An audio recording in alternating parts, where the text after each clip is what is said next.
because the oceans are polluted. So flesh foods. What other foods are we going to put in the red? What else? Alcohol. Alcohol. Alcohol comes from Arabic, and it comes from the word algole, which means evil spirit.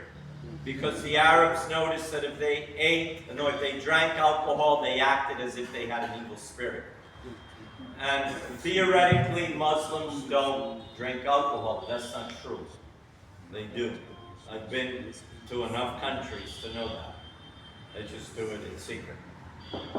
What other food? Tobacco. Tobacco.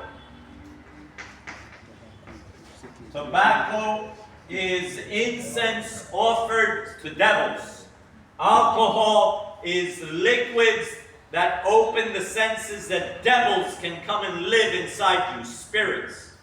In the United States, if you're going down a busy street like this, and they have a sign, spirits for sale, it's that you can go in and buy liquor. They tell you it's spirits. You get these evil spirits. It's the table of devils. They say that alcohol, like wine, we're not going to drink alcohol, we're going to drink wine because wine is very good for the heart. And it will help your heart, that's true.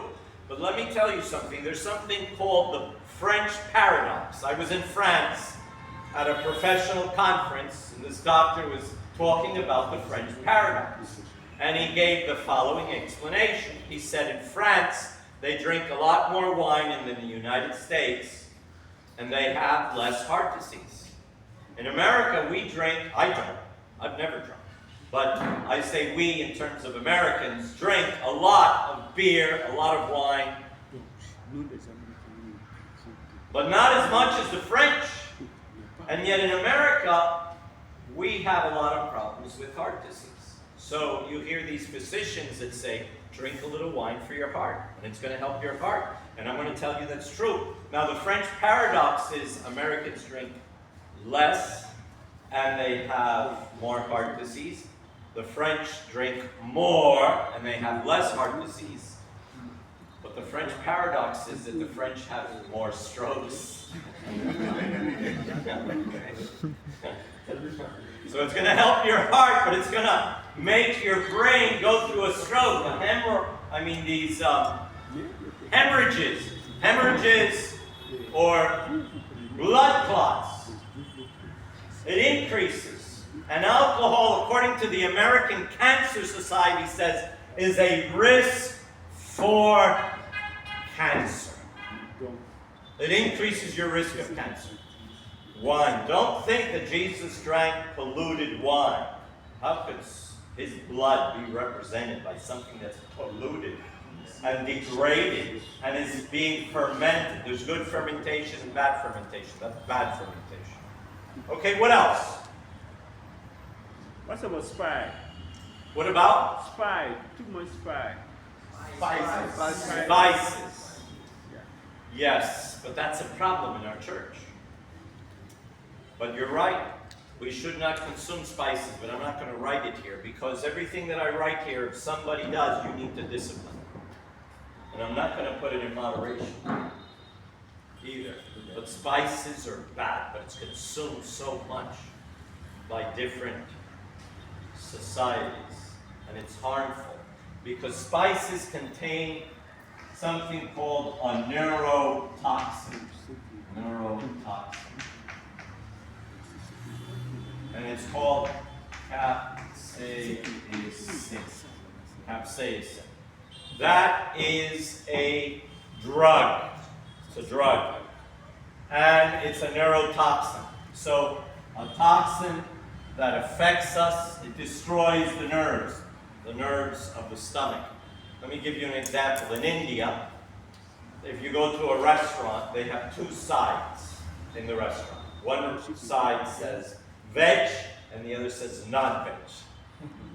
Okay, the non-veg, you could buy meat, because there are a lot of Muslims in India. But the Hindus prefer a vegetarian diet. You have over, I don't know how many, 500, 600 million vegetarians. 700 million. And we can Google it. That'll be your homework. You can Google it. Joe? Caleb, that's right, you're Caleb. Caleb, Google it and tell us how many millions of vegetarians live in India. And they cannot eat, although they're vegetarian, they eat a lot of spices and they get addicted to the spices. If they don't eat spices with every meal, they'll start to shake. Their heart will start to palpitate. They'll start to sweat.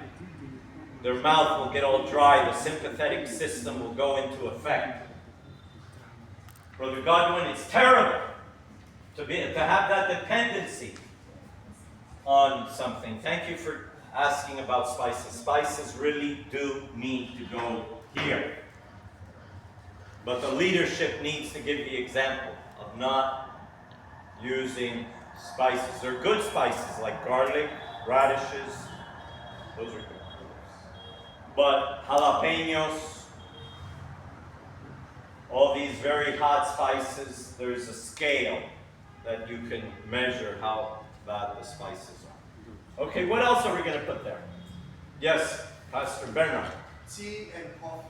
Tea and coffee. This is black tea